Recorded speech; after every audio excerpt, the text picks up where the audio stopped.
Welcome to The Explainer. Today, we're doing something a little different. We're going to completely rethink how we look at an ancient text. We're taking a document that has literally been analyzed for centuries, and we're looking at it through a totally different lens. So get ready to strip away everything you thought you knew about historical ledgers, ancient battles, and just standard traditional interpretations.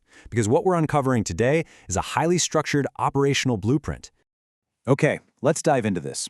What if a 7th century religious text isn't actually a history book at all, but, a psychological survival manual? When people read ancient texts, they almost always get bogged down in the specific historical events, the cast of characters, the exact location and time. But what if that's entirely the wrong way to read it? What if the events described are actually universal case studies meant to reveal exactly how human psychology operates under severe pressure? So, we're reframing Surah 33, also known as Al-Ahzab.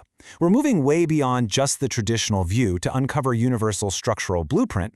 Traditional commentary, well, it often treats this specific chapter of the Quran as kind of a fragmented chronological ledger of the Battle of the Trench, or maybe a list of specific legislative adjustments for Prophet Muhammad's household. We're going to bypass that completely today. This explainer reveals a profound manual on collective security, systemic coherence, and the operational boundaries of human authority. Here is the architectural blueprint for today's explainer. We'll break down this complex system into 5 specific phases.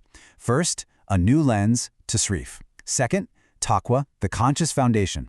Third, surviving the siege. Fourth, roles, rules, and boundaries. And finally, the climax of our analysis, the weight of free will. All right, Section 1, a new lens, tashrif. To truly grasp the system we're analyzing here, we first got to understand the code it's actually written in. Let's quickly define tasrif. Basically, it's the Quranic methodology of allowing the text to serve as its own lexicon and internal cross-referencing map. This is absolutely crucial, guys. Instead of relying on outside historical ledgers or, external traditions to tell us what a word means, we let the text define its own operational vocabulary. We look at how a root word is used across the entire document to reveal its true structural meaning. And that brings us to Section 2, Taqwa, the conscious foundation.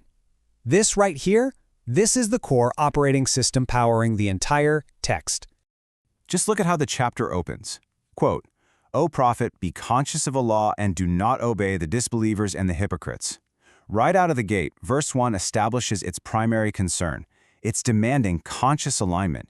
It is not asking for just mere mechanical obedience. It's demanding an inward state of alert awareness. Now, what's really interesting about this slide is the massive paradigm shift we're looking at. Tradition usually defines taqwa as a ritual state you achieve through outward religious practice. But when we apply our lens of tasrif, the text defines taqwa completely differently. It is an active, continuous inner orientation toward conscious alignment and protective mindfulness. It's the ultimate measure of human worth, and it's the foundation that precedes and determines all of your external conduct. It's not about looking religious, right? It's literally an internal operating system designed to protect you from harm. Okay, moving on to Section 3, surviving the siege. Because once you've got that individual foundation set, the text immediately throws you into severe external pressure.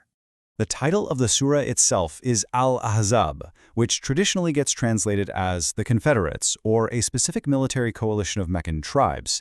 But structurally, it represents the systemic onslaught of fractured, multi-layered external illusions and conflicting worldly narratives. This isn't just some historical battle in 7th century Arabia. It's a universal psychological pressure coming at you from every sensory angle. It is custom designed to test the system's structural integrity. When you put a system under this kind of massive, destabilizing pressure, you see a really stark contrast. Just look at this. On one side, we have the fractured response, the munafiqun, or hypocrites. Under pressure, they declare the whole system a delusion. They actively seek internal escape, just making excuses to flee. But on the other side, we have the coherent response of the conscious believers.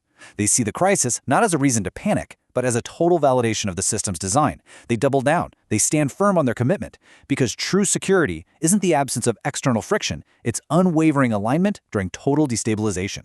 Which leads us perfectly into Section 4, roles, rules, and boundaries. I mean, how does a system actually protect itself from collapsing under that kind of pressure? Well, by establishing rigorous operational boundaries. And this brilliantly illustrates how the text creates a rigorous structural separator to protect the community.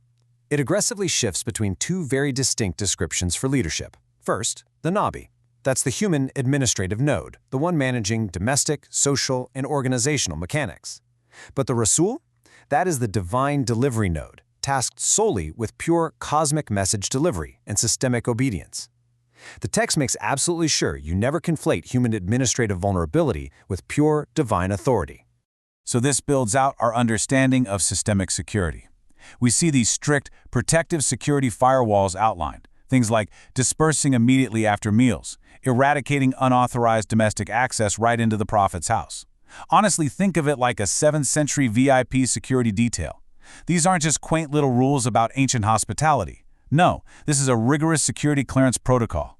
The administrative node of the system simply cannot be bogged down by social friction, unauthorized access, or bad faith internal subversion. It is a literal structural firewall built to protect leadership from rumor-mongering and compromise.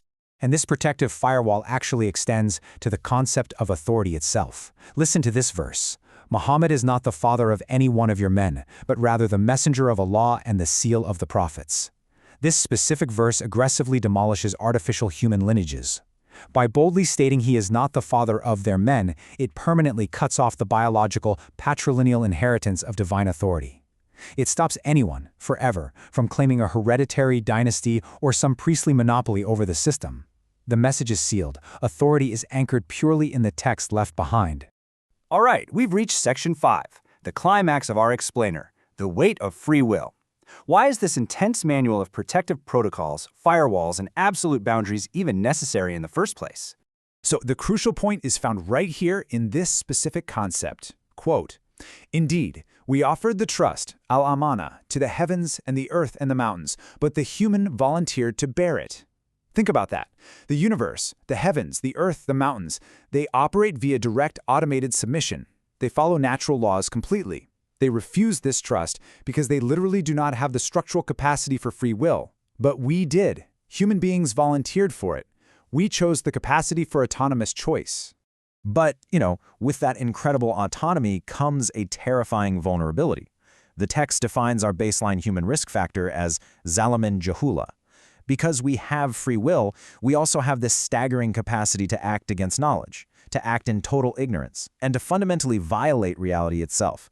We can choose to self-destruct, and that is exactly why we need a systemic, coherent blueprint. The strict boundaries, the psychological resilience, the unwavering alignment.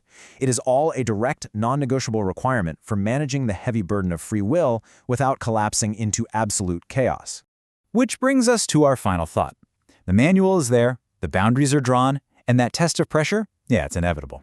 So, if the universe runs smoothly on automated submission, but you specifically volunteered for the trust of free will, how are you managing the burden of your own autonomous choices today? Really think about your own internal operating system as you step away from this. Are you ready for the siege?